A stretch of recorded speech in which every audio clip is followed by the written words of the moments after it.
When you are accepted and venture into the start of a PhD in academia, nobody tells you about the 5 secret vows that every PhD student must take. Most people with PhDs won't even realize they had succumbed to these rites until these unspoken truths are brought to their attention.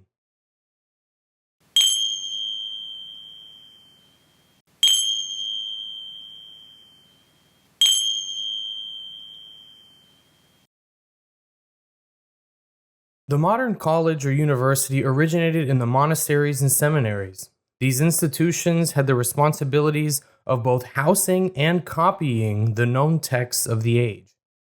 They also served as the home of the scholarly class and created the elite members of society tasked with going out and informing and influencing the masses. Although many of the explicit religious trappings have been discarded by modern universities, there are still 5 important vows that are undertaken for any admission into graduate school. Vow number 1, the vow of poverty. Being accepted into a PhD program is a full-time endeavor, and so regular employment is virtually impossible and usually explicitly not permitted. Most programs will offer a yearly stipend as a salary that is tied to some amount of labor as a teaching assistant or lecturing your own courses. It is hard to overstate how exploitive this practice is when the lowest paid full-time lecturer position will be given roughly 2 to 3 times the salary and benefits of a graduate student, and they'll be teaching the same course, although lecturers will have a larger course load, of course. It is argued that the experience gained by being a teacher is invaluable for the graduate student who dreams of continuing their journey to full professorship, which will require lots of experience teaching. The stipend of a graduate student will almost certainly be at or below the poverty line of the local town or city where they reside. Graduate students can often apply for food stamps, although their title of graduate student often puts them in a social class that frowns upon government assistance. If you leave a box of pizza anywhere in the department, you can rest assured that hungry graduate students will magically appear to find the box and devour it before the dawn of morning the next day. People with PhDs will usually gain sympathy for those living in the income bracket of poverty because they spend 4 to 6 years in that bracket themselves. Vow number 2, the vow of obedience. To participate in modern research requires an academic advisor who is extremely versed in the relevant literature of your narrow research specialization. Some areas of research are so esoteric and require more than a decade of intense study to fully understand.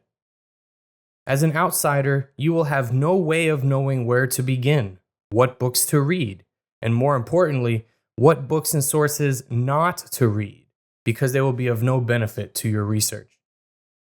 You are at the mercy of your advisor, hoping on them to pick a problem that you can solve and that is of any actual relevance or utility to the wider academic community.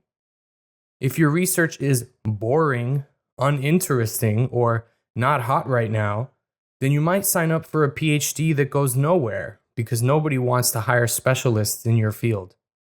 You will often have no real idea of what it is you're doing or how it is related to anything of value or interest to anyone.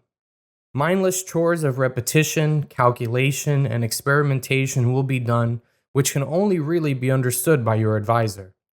They are the brains of the operation, and you are the grunt, plugging and chugging away, day in, day out, week after week, year after year. All of this toil is done under the hope that by the end of your PhD, you'll understand the bigger picture and realize what you were actually up to. Or maybe you will 5 years after your PhD, or maybe never if you quit the profession. The choice of advisor is the most important decision a graduate student will make. This decision will determine your entire career trajectory. The name and rank of the university will be of some significance, but you will often not truly understand how important, famous, or infamous your advisor is until you are fully invested in their research.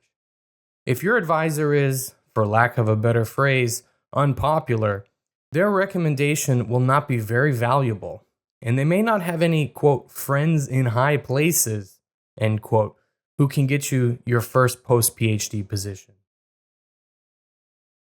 Vow number 3, a vow of silence. Doing academic research is one of the most isolating experiences possible. You will spend years poring over textbooks and papers that, quite literally, only 20 or less other people in the world have ever looked at.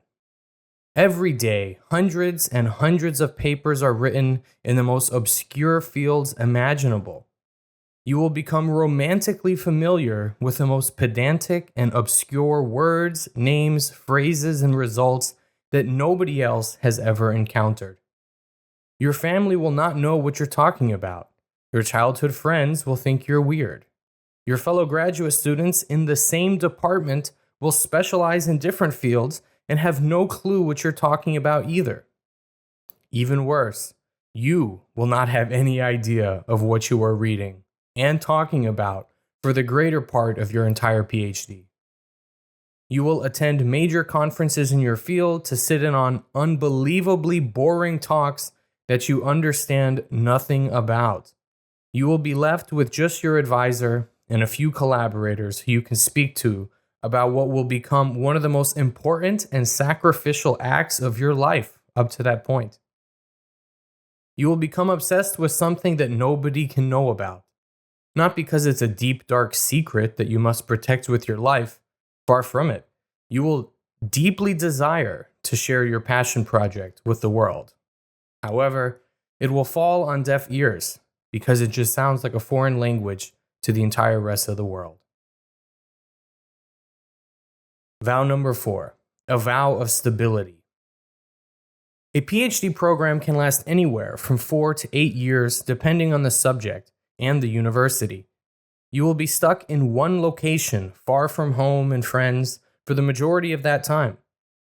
You will be pressured by your peers and by yourself to forego vacations, adventures, and other plans. Everything will revolve around your work. All spare time will become time that you could be spending reading something relevant to your research, or looking for jobs, or writing grants. You cannot be a part-time academic.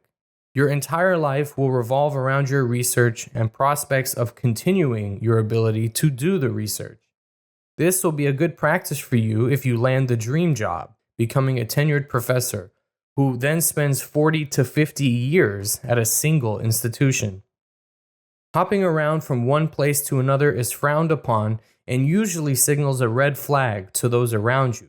And that will only signal two things to them. Either 1, you are not of a high enough caliber to perform, or 2, that you have a hard time fitting in with your peers. Both of these make you DOA. Vow number 5, a vow of chastity. This one is mostly a joke, but there is certainly something true at the bottom of every joke. Your vow of silence and neurotic obsession with esoteric minutiae are not exactly going to charm your romantic interests. On a more serious note, chastity does not only pertain to what happens in the bedroom. The word chastity often is misinterpreted to mean abstinence, but it really means well-ordered and harmonious. This dovetails with the previous vow of stability in that your success will be determined by how well-ordered your life is. To have success, you must balance your work with sleep, a social life, exercise, and other hobbies and pursuits outside of your potentially budding academic career.